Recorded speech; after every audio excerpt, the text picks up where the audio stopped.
In 6 days' time, it will be exactly 1 year since I left full-time personal training and started a new corporate, normal Monday to Friday, 9 to 5 job. And to be completely honest, since leaving personal training, I think I've actually got in the best shape of my life. Today, I'm going to talk to you about the 3 biggest things I've learned in the past year since working this new normal job, and things that you can take away and implement into your own life if you're struggling to achieve your health and fitness goals whilst having a busy and demanding job.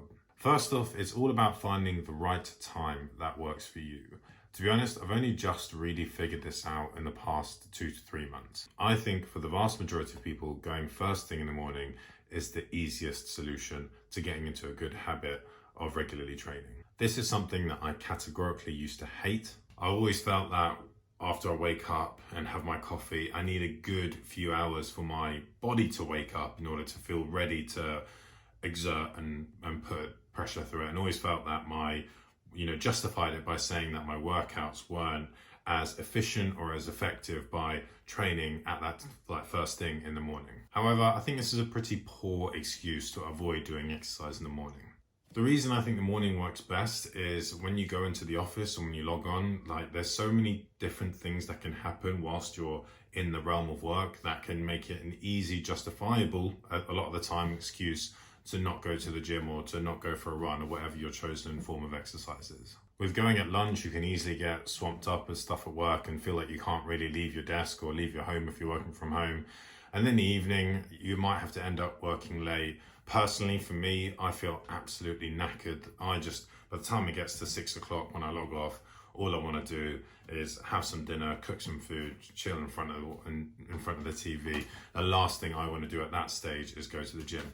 I know people are different, but I find for most people I've spoken to, and even as my time as a PT, that was the key time where most people struggled as well. I'll be honest, if you're not used to going in the morning, it is pretty brutal to begin with. However, what I have found is that it's only the opening sort of half an hour that's the worst. When that alarm goes off and you look at the time and you just want to curl up in bed, if you can just get past that 15-minute window, splash a bit of water in your face, get a coffee down your throat, it does get easier and easier from that point.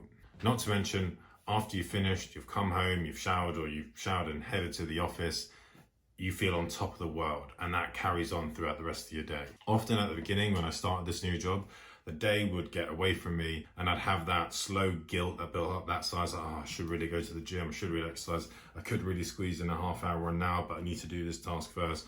Then it'd get to the evening, then I'd be knackered and I'd be like, just write this day off. There's this weird sort of smug feeling when you know you've ticked that thing off at the very beginning of the day, and then you can just go into your day where having that sense of guilt that you should really exercise, go to the gym at some point. You don't need to do this every day. You don't need to exercise every day, actually. That's my next point. Like for me, on Mondays, I'll always go at lunchtime. Generally speaking, it's a quieter day at work.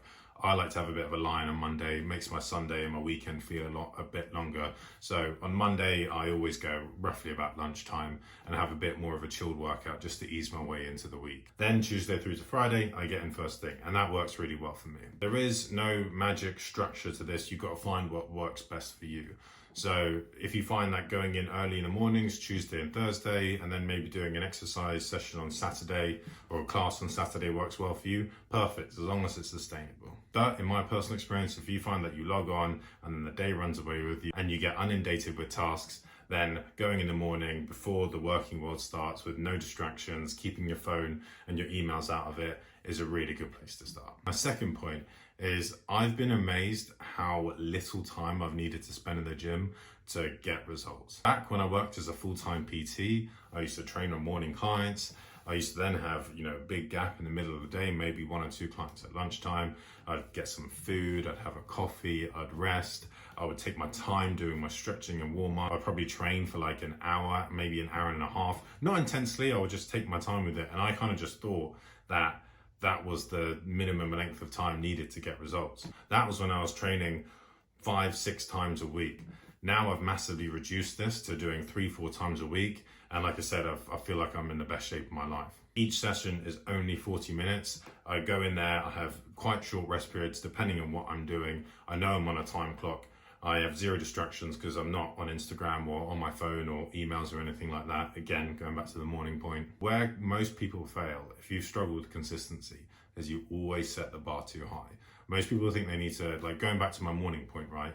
People think they then need to train in the morning every single day. That's not the case at all. If you haven't seen the inside of a gym in 2 months, just aim for twice a week, 40 minutes.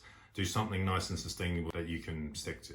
And as training twice a week for half an hour, 40 minutes, just becomes ingrained, becomes part of your habit, you start to enjoy the training sessions for what they are instead of it being a means to an end, then over time you can start looking at making that 3 sessions a week, getting a weekend session in, slowly increase, make it as easy for yourself as possible at the beginning just to get started and build the momentum from there. Lastly, and again, this is very much related to the previous point I made, I'm going to talk a little bit about the mindset around training, and I'm going to try my hardest not to sound like every other cliche person talking about mindset. If you're training for a defined outcome, i.e. lose X amount of weight, or the other side of things, get big arms or shoulders or big chest or ripped abs, then I can guarantee you will fall off the wagon at some point. The reason being is because it takes so long to see such minuscule difference and results. That's why, to a certain extent, it doesn't really matter what you're doing. I don't care if you go in there and you do the same workout every time. If at the beginning you're just really enjoying that routine, you feel good, then just stick to that just to build that habit. Rather than being in the mindset of I need to do this to get me shredded, or I need to do this to get me strong or massive, think of I need to do this because it clears my head for the day. I need to do this because it makes me feel good. Once you start operating within that sort of mindset, as cliche as it sounds, you go because you enjoy the process and you're not focused on the outcome. Ironically, that is when the results start to come. In a weird sort of parallel way, this is the first time I've recorded a video like this for ages. Since starting this new job, I've been so put off recording any content. And before, when I used to do it as a PT, I used to put so much pressure on myself and making it perfect. Now I'm trying to get back into the habit of just doing it for enjoyment, even though I know no one will probably look at this at all. So to summarize, number 1, find the time that works for you best. I recommend early mornings personally. Number 2, keep it short and sweet. Do the minimum just to ensure that you keep coming back. Number 3, focus on the intrinsic benefits, how it makes you feel, how it sets you up for the day. Implement these 3 tips and I guarantee you'll start seeing more consistency. If you're struggling with any of these, feel free to comment below and I'll get right back to you.